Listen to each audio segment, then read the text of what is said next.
Social resilience, as a definition, it refers to the capacity of a society to resist, absorb, accommodate, adapt to, and recover from the effects of hazards, shocks, and stresses in an agile, caring, and efficient manner.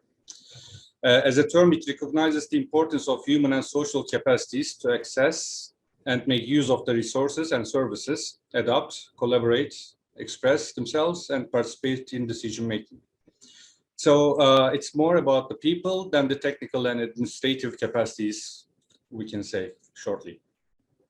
Cohesion, empowerment, participation, and inclusiveness can enhance populations' ability to face a variety of economic, ecological, social, and cultural challenges in a more coordinated, cooperative, and supportive manner. And of course, this is due to the high degree of awareness of potential threats and the search for solutions based on cooperation and mutual aid. I think it's important to note here that such awareness is often built through memories of the past. In Istanbul, for example, the city where I'm living now, the memories of the past will dictate you that earthquake preparedness is a priority.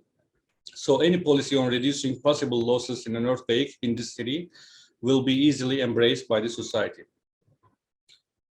Throughout the history, women have played a key role in building community cohesion and caring for community members.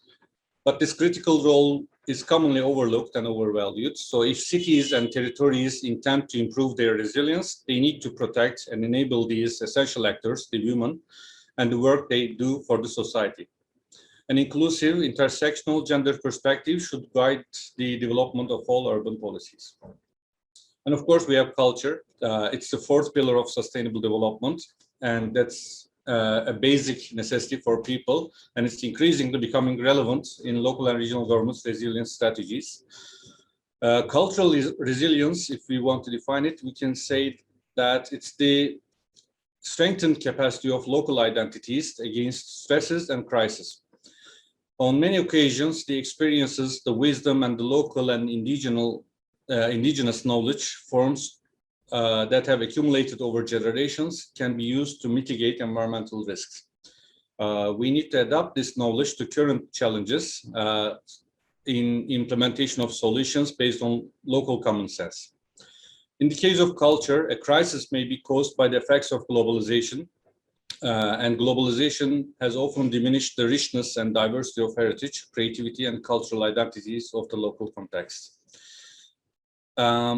And the third one is the local economy. For a city or territory to be resilient, local economy is also fundamental. It is necessary to ensure that households and communities have sufficient resources to cope with emergency. Achieving local economic resilience with a strong productive fabric is key to achieving a cohesive society. That's why the focus is aimed towards addressing inequalities and increasing the capacity of generating value in inherited cultural manifestations. At the local level, resilience strategies in social, cultural, and economic sectors often overlap and interlink, but the share they need to improve access to greater well-being for the community, and especially for the most vulnerable groups. And I would like to give some examples of these strategies by sector. In social sector, the guaranteed access to essential services such as education, healthcare, and welfare benefits. Additional safeguarding the right to decent housing through public housing policies and access to basic urban services such as drinking water, sanitation, energy, and increasingly telecommunications, of course. In the cultural sector, some examples can be ensuring cultural rights, including through the heritage asset protection, promotion of artistic expression, innovation with an intersectional approach, increased risk awareness and cohesion through cultural activities, and programs that shift discriminatory behaviors, attitudes, and values. And for the economic sector, some examples can be commitment to integrate a local ecosystem of companies, organizations, and traders, and of course, the informal economy, depending on the country that we are talking about.